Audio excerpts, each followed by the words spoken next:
Au nom du Père, du Fils, du Saint-Esprit. Amen. Seigneur Jésus, tu connais mon inconstance et mon infidélité. Tu sais combien je suis faible. Alors je demande en ton nom que notre Père céleste envoie son Esprit pour que quotidiennement je puisse entreprendre la lecture du catéchisme de l'Église catholique et que mon cœur s'ouvre à la tradition enseignée par ton Église, ma mère. Que je puisse ajuster toutes mes actions et mes œuvres à son enseignement. Mon Jésus, avec confiance j'abandonne la constance et la fidélité de toute la démarche entre tes mains. Que Saint Michel Archange et mon ange gardien protègent et défendent chaque moment quotidien consacré à cette lecture. Maintenant, avec toi et par ta voix, disons: Notre Père, qui es aux cieux, que ton nom soit sanctifié, que ton règne vienne, que ta volonté soit faite sur la terre comme au ciel. Donne-nous aujourd'hui notre pain de ce jour. Pardonne-nous nos offenses comme nous pardonnons aussi à ceux qui nous ont offensés. Et ne nous laisse pas entrer en tentation, mais délivre-nous du mal. Amen. Ensemble, mon Jésus d'amour, saluons notre sainte maman, la Vierge Marie.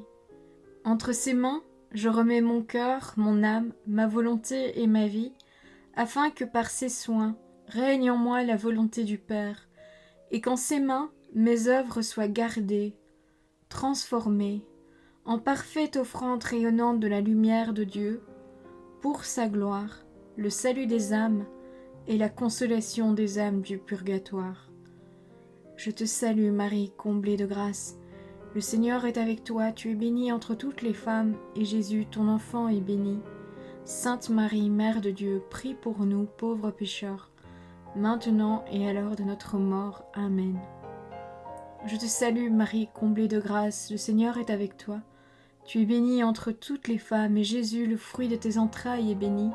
Sainte Marie, Mère de Dieu, prie pour nous, pauvres pécheurs, maintenant et à l'heure de notre mort. Amen. Je te salue Marie, comblée de grâce, le Seigneur est avec toi, tu es bénie entre toutes les femmes, et Jésus, le fruit de tes entrailles, est béni. Sainte Marie, Mère de Dieu, prie pour nous pauvres pécheurs, maintenant et à l'heure de notre mort. Amen. Ô Saint-Esprit, par l'intercession du cœur immaculé de la Sainte Vierge Marie, et par le cœur chaste de Saint Joseph, donne-moi un cœur doux, humble, pur, miséricordieux et charitable. Rends-moi docile à tes célestes inspirations et prompte à y répondre. Que mon cœur enflammé de ton amour soit en toutes ses œuvres dans la volonté du Père, œuvrant ainsi sous ton joug léger et joyeux.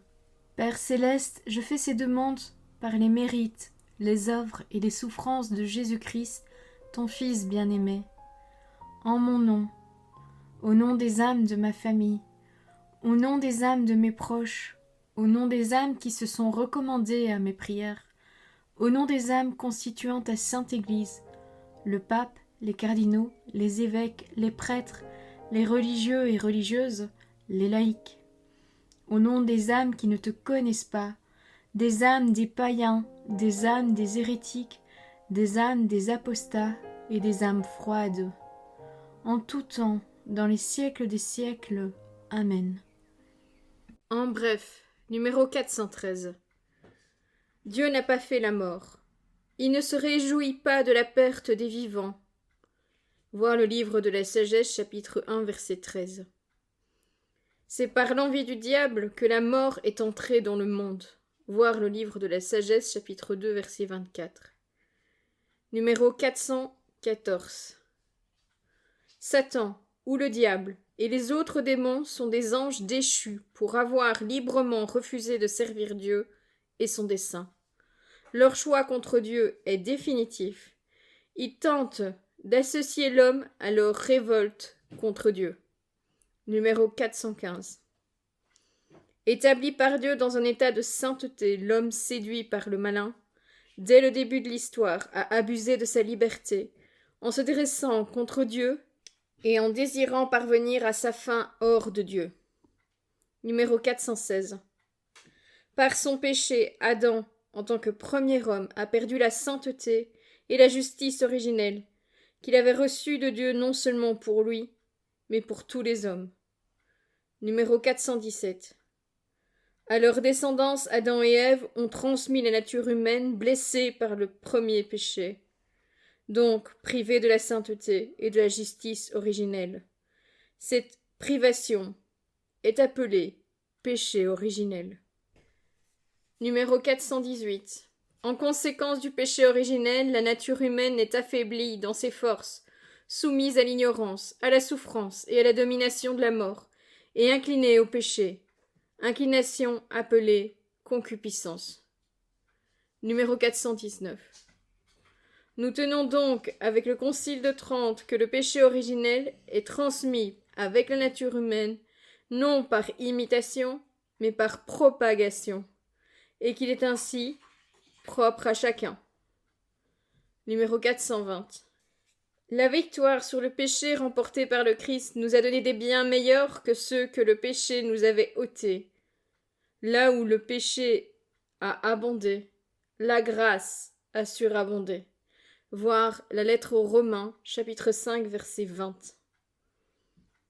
Numéro 421. Pour la foi des chrétiens, ce monde a été fondé et demeure conservé par l'amour du Créateur. Il est tombé, certes, sous l'esclavage du péché, mais le Christ, par la croix et la résurrection, a brisé le pouvoir du malin et l'a libéré. Voilà, c'est tout pour aujourd'hui. Je vous souhaite à tous une bonne et sainte journée, que nos anges gardiens veillent bien sur nous, et que la paix du Seigneur soit avec nous. Que le Seigneur, dans son amour infini, nous bénisse tous, au nom du Père, du Fils, du Saint-Esprit. Amen.